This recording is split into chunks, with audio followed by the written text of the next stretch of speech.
Well, that was really difficult again. I'm actually making an interjection. I had my first kind of right wing experience, but I think it's interesting. I was taken off of YouTube in hours for infringing their COVID misinformation campaign. And I thought it was ironic because, it said you can't question the efficacy of the authorities, basically, and measures like anti-distancing and or social COVID measures. And so I wrote back and I was like, actually, what I'm doing is providing COVID information, because none of these things, it reminded me of the don't look up, don't look up, don't question, no peer review. All of these things are debatable topics, and it's not about efficacy or they're not efficacious. It's weighing the balance of, the cost of these measures versus, what the benefit that they actually bring. And that's a much more complicated conversation that, with this apology, I hope to start, and then I get put a list of 12 peer-reviewed articles that supported that, and I got back on.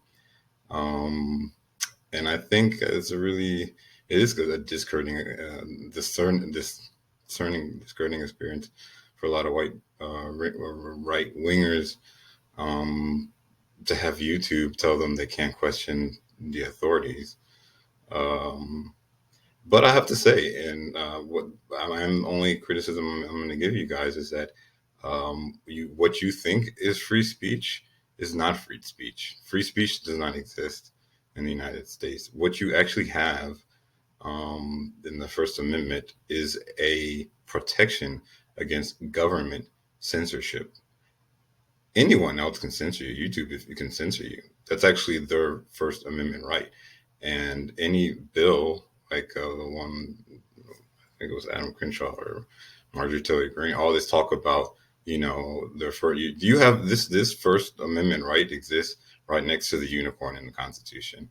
And it's interesting because, all you have is a protection against the government passing legislation to censor you. And if you support First Amendment rights, anyone else can censor you. If you don't like it, your problem. But it is kind of unfortunate. And I wanted to do some clearing up of some of the things that I said, and I'd like to talk about if you guys are still interested, and that I mentioned in my appeal, and is that the efficacy of the hand sanitizer is a complicated debate. For instance, COVID lasts on copper can last for copper for several hours, but the its infectability on copper is zero.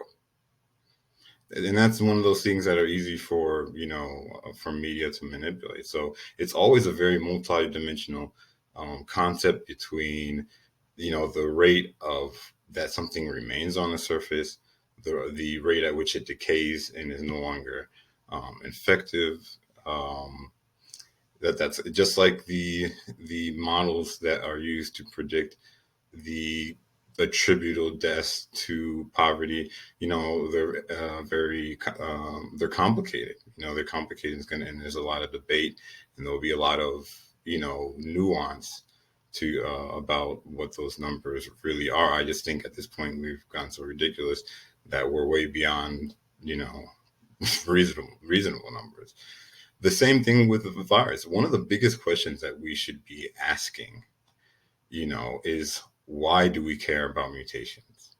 And that is also a very complex question because, viral mutation is not the same as frequency rate within a population.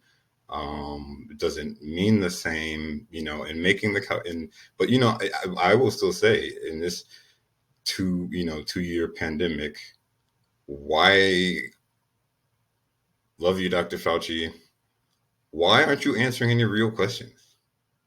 Having any, I feel like all the doctors I see on television in the United States are just running around saying that stupid old stuff instead of taking 10 minutes to explain, should we be worrying about mutations or should we not?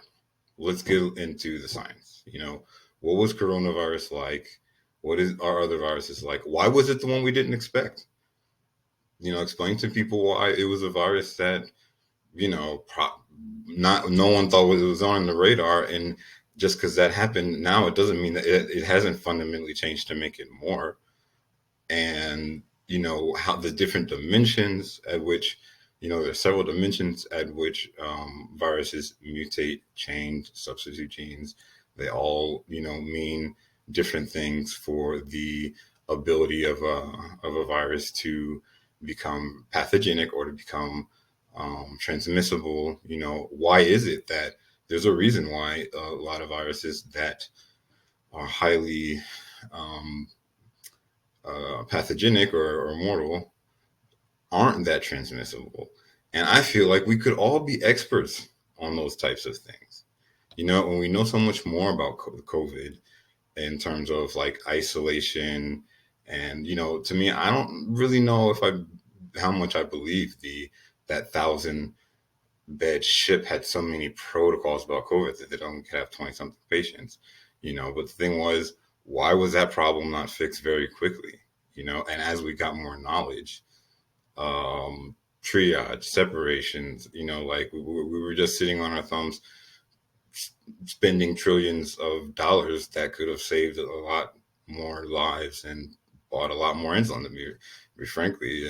And the real questions, like, okay, the as the pandemic evolved and the vaccine, which is spectacularly wonderful compared to the flu virus vaccine, which is way less efficient, has to combine a lot more and be given every year. We should. Why are we still wearing masks? How the pandemic has evolved tremendously, and no one's asked what's the cutoff point. That's the reason I said, well, let's put a cutoff point for devastating diseases, because there's been a lot of pandemics that have been, have not affected large parts of the world's population. And so, COVID doesn't even reach 0.8. So I just said let's look 1%. Qualitatively pandemic. We've had, 60% of the world's population die. We can at least say 1% is deadly, and COVID doesn't even meet the criteria. So why are we even, we can even say it was never even really a devastating pandemic on a world scale. But what conditions need to be met in which we start saying, yeah, it's true that maybe, if we can't debate against the science, that if you went off in a big puff suit every time you got into your car, you would die less. That's not the debate. It's the cost benefit that we should be talking about in a dynamic way. And if people are interested, I think real people, real scientists, maybe they won't be American, I don't know. We can start grabbing all this wealth of information that's been coming out about these topics and start breaking it down to the public, and then have an informed public, learn how to say what is enough, when is enough, and really, if I propose this criteria, would it literally apply for the next 400 years? Why coronavirus continues to mutate? That's my question. But this is my key to not having my talks about the most recent discoveries in science be called unacceptable COVID information, misinformation.